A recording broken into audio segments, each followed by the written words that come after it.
పగలు లేక రాత్రి ఉంటదా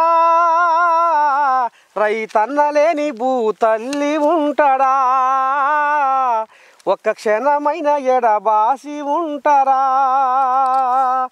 ఆ పగలు రాత్రి వేరైతే రోజు గడవదు భూతల్లికి రైతన్న దూరం అయితే మన పూట గడవదు గడుస్తుందా లోకానికి బువ్వ పెట్టేది ఎవరు రైతన్న అన్నదాత మరి ఇవాళ గసవంటి అన్నదాత బతుకులు ఎంతవరకు వచ్చినాయి ఏం కథ మారినాయా మారలేదా మరి గత ప్రభుత్వాలలో ఏం జరిగింది ఇప్పటి ప్రభుత్వంలో ఏం జరగబోతుంది వాళ్ళకున్న ఆశ ఏంది వాళ్ళ బతుకు పోరాటం ఏంది బిడ్డలారా ఇక మరి ఎందుకంటే ఇవాళ సబ్బండ వర్గాలకు ప్రపంచానికి బువ్వ పెట్టే అన్నదాత బతుకు ఎట్లా ఉందో తెలుసుకుంటేందుకు మీ నర్సే తాత పైన కట్టిండు ఇక పోతున్నా మరి ఇవాళ కథ మాత్రం ఏందో ఇలా చెప్తా చూస్తూనే ఉండరు మన అమ్మాని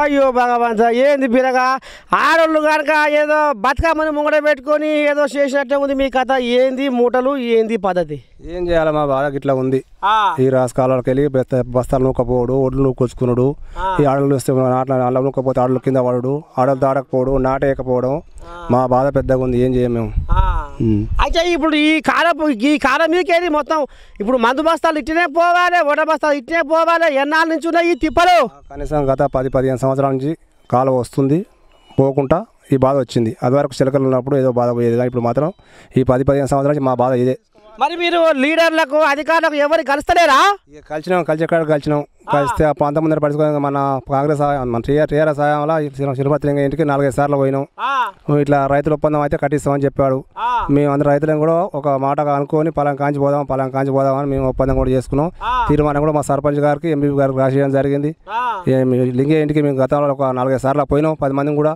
చేద్దాం అన్నాడు అది వాళ్ళు పోయి అదే పోయింది మేము ఇటే వచ్చినాం మా బాధ ప్రతి ఒక్క కారుకి ఇటే నడుస్తుంది ఒడ్లు కూడా ఇంచే కొడుతున్నాం ఒక తెప్పల మీద పొలం తెప్పల మీదే కొడుతున్నాం ఒక 4 తెప్పలు కట్టి 10 మంది కూలీలు పెట్టుకొని ఆటోలు నూక్కొచ్చి మా నాటే సాడ కూడా నొక్కిపోయినాం మన కారు చలికి దాటాక ఆటలు కూడా బాధ పెడుతున్నారు మమ్మల్ని చాలా బాధ పెడుతున్నారు రానంటే కూడా బతిరాడి పైసలు 10 రూపాయలు ఎక్కువ ఇచ్చి కూడా నూక్కపోయి నాట్లు వేయించుకుంటున్నాం మమ్మల్ని మా గానే దిక్కు ఎవరు లేరు మా సర్పంచ్ కూడా కట్టిస్తా అని ఒకటప్పుడు వచ్చిండు మా సర్పంచ్ బ్రిడ్జ్ కట్టే బాధ్యత నాదన్నాడు సర్పంచ్ కూడా అయిపోయింది ఎత్తేసి అయిపోయింది ఏ ఊరి మీద ఏ జిల్లా ఏ మండలం అదే యాదాద్రి భువనగిరి జిల్లా రావణపేట మండలం కక్కిరేని నగరకల్ నియోజకవర్గం కక్కిరేని ఒక గ్రామ పంచాయతీ రంగమ్మగూడెం ఊరు మాది ఇగో గిది బిడ్డలారా పాపము ఇలా సంసారం చూసిర్రా రైతన్న బతుకులు నీ దండం పెడితే ఎత్తుకోలు మొత్తుకోలు అన్నట్టే ఉంది ఓ మందు బస్తాలు తీసుకుపోయి యాలలేదు ఈ కారో పాయింట్ ఓ ఓట బస్తాలు వచ్చే ఇంటికి చేరే యాలలేదు ఈ రకంగా వీళ్ళ తిప్పలు వీళ్ళ బతుకులు ఏళ్ళ పరంతరం 15 ఏళ్ళ సంది వీళ్ళు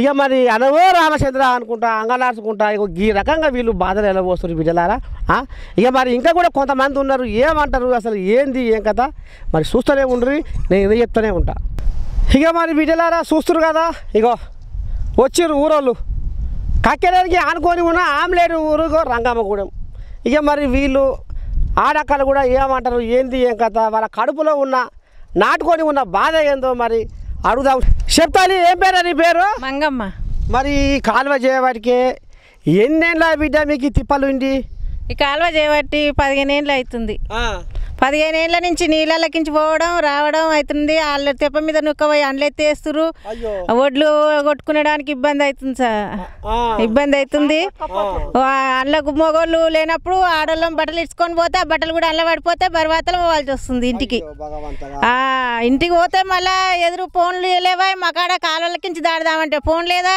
అలా చెప్తాందుకు మళ్ళీ ఇబ్బందితో తువాలు కట్టుకొని ఇంటికి పోవాల్సి వస్తుంది రామ చూస్తున్నావు సర్కారు అధికారులారా మాకు ఒక బ్రిడ్జ్ కావాలి బ్రిడ్జ్ చేసేటోళ్ళు కావాలి ఎంతమందికి చెప్పినా కానీ ఎవరు పట్టించుకుంటలేరు మళ్ళీ చెత్త కాలువల జామ అయ్యి మొత్తం దుల్దా వచ్చి ఒళ్ళంతా చర్మం అంతా ఊసిపోతుంది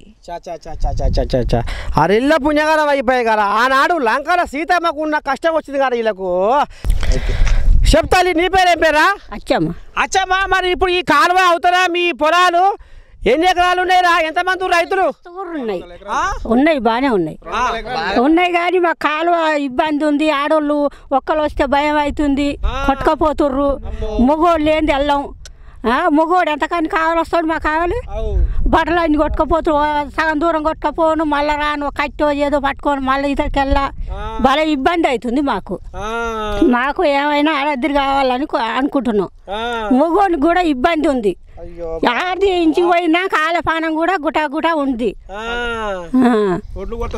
నువ్వు చెప్తా నీ పేరేం పేరా అల్వేల ఎట్లా ఉందా మరి మీ ఎట్లుంది మనిషి మొత్తం పోవస్తలేదు మొత్తం వరద నీళ్ళు ఎక్కువ వస్తే మనసు కొట్టుకపోతున్నాం కాలువ లేక అన్ని ఒడ్లన్నీ అలానే పడుతున్నాయి యువతలకు వస్తుంటే ఇకేముంది యువతలకి అన్ని దేవుకొచ్చి యువతలు పోస్తున్నాం మాకు అలాదిరి కావాలి గిది కథ ఇక మరి ఈ రకంగా వీళ్ళది పాడైపోను వీళ్ళ లడాయి సలగకుండా ఏళ్ళ పడంతరం ఇక నాటుకొని ఉన్నది వీళ్ళకు ఆలదిరి కావాలన్నట బ్రిడ్జి కావాలన్నట ఇక అక్కడ ఏం తక్కువ 200 మంది రైతులు ఉండరా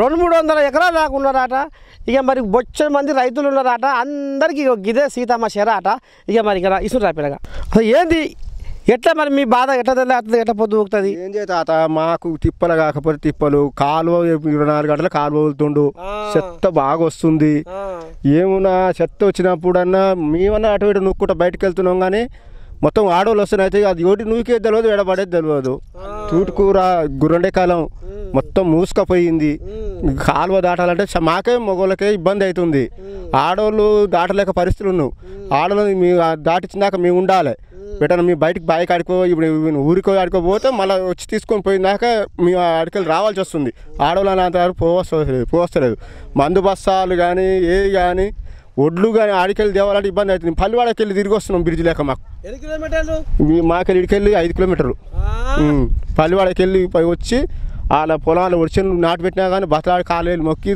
తొక్కించుకొని వచ్చి అడ్లంగా పోతున్నాం పొలాలు దున్నుకోవటానికి ట్రాక్టర్లు చెప్పేగా మరి ఇప్పుడు మీకు ఈ కాలువతల ఎన్ని ఎకరాలు ఉన్నది ఎంతమంది రైతులు ఉన్నారు ఎట్లా ఎంతమంది ఇబ్బంది పడుతున్నారు ఇట్లా ఒక 200 ఎకరాలు ఉంటాయి ఒక 50 మంది రైతులు ఉంటారు ఆ రైతులకు అందరికి కలిసి 200 ఎకరాలు ఉన్నాయి ఎప్పుడు ఇదే పరిస్థితి మిషన్లు ఒడ్లు కోస్తే మేము తెప్పల మీద కొట్టుకురావాలి కొట్టుకొచ్చి యువతలో వేయాలి అవి వస్తేనే నడమ కొన్ని మూటలు పడిపోతుంటాయి మళ్ళీ తీసుకురావాలి బయట ఆరబోసుకోవాలి మళ్ళీ ఎత్తుకొని పోవాలి ఇది ఒక 15 సంవత్సరాలకి వెళ్ళి జరుగుతుంది ఈ సమస్య ఇది కథ బిడ్డలారా పాపం ఎత్తుకోలు మొత్తుకోలేకనే ఉంది ఇలా సంసారం అరిళ్ళ పుణ్యకాలం అయిపోయింది ఈ రంగమ్మ కూడా రైతన్నల పరిస్థితి ఇప్పుడు మీరే విన్నారు వాళ్ళ బాధలు పాపం ఆడోళ్ళు అరే రామచంద్ర అలా బట్టలు కొడకపోతే పాపం తువాలలో అడ్డం పెట్టుకొని పోతున్నారట ఇంత అన్యాయంగా ఉన్నది పరిస్థితి మరి ఈ సర్కారు అధికారులు ఎందుకు నిద్రపోతున్నట్టు ఎందుకు సోయి లేదు ఇరిగేషన్ డిపార్ట్మెంట్ వాళ్ళు ఎందుకు వస్తలేరు వచ్చిరా ఎప్పుడైనా ఈ కాలువ సంబంధించిన ఇరిగేషన్ డిపార్ట్మెంట్ వాళ్ళు వచ్చిరా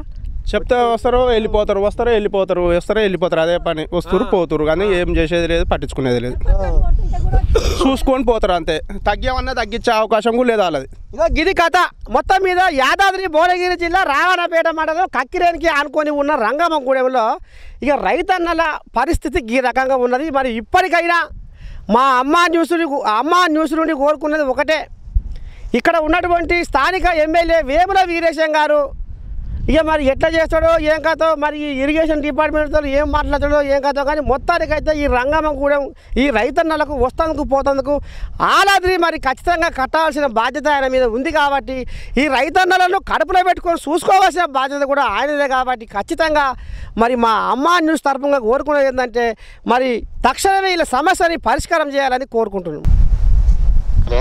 హలో సార్ నమస్కారం అండి. నమస్తే సార్ నేను మీడియా నుండి నర్సయ్య తాత మాట్లాడుతున్నా. ఏంటండి? నర్సయ్య తాత మాట్లాడుతున్నా సార్ నేను మీడియా. చెప్పండి. ఇది మీరు రామన్నపేట ఇరిగేషన్ డిపార్ట్మెంట్ ఏఈ గారా మాట్లాడేది? అవునవును, Chityala additional charge. Okay sir. ఏం లేదు సార్, ఇక్కడ రామన్నపేట మండలము కక్కిరేని గ్రామము ఆమ్లేట్ గ్రామము ఒకటి రంగమ్మగూడెం అని ఉన్నది. ఇక్కడ ఈ మూసీ నది మొత్తం అసలు ఇది ఎండాకాలం వానాకాలం చలికాలం ఏ దినం లేకుండా ఇది కాలువ నడవడం వలన రైతులకు ఇబ్బంది అవుతుంది రాకపోకలకు ఆ బ్రిడ్జి లేక. పంట చేను కూడా వీళ్ళు తెప్పల మీద మందు బస్తాలు కానీ ఆ కోసిన ధాన్యము మన ధాన్యం బస్తాలు కానీ ఆ తెప్ప మీద తీసుకొని వస్తున్నారట పాపము. ఈ మూసి ఈ రాజకాలువ ఉంది కదా, రాజకాలువ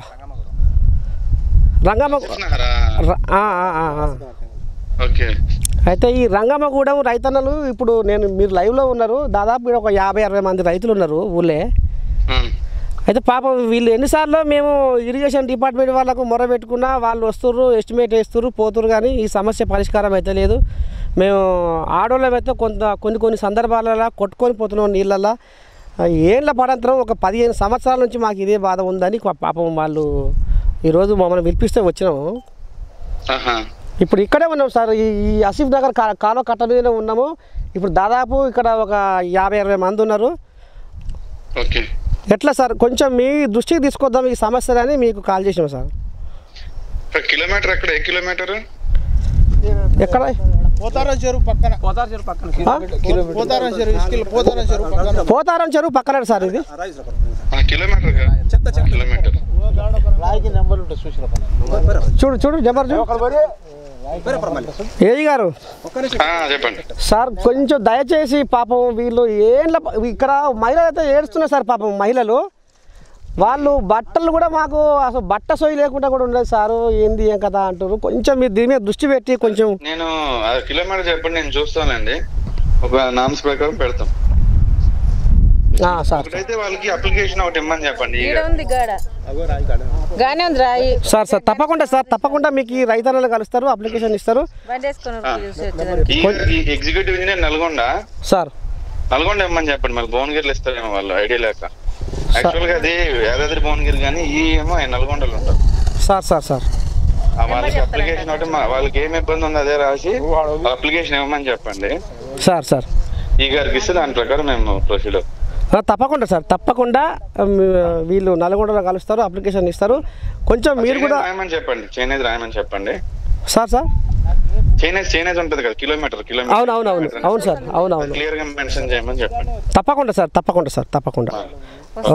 okay sir, okay. Thank you. నమస్తే.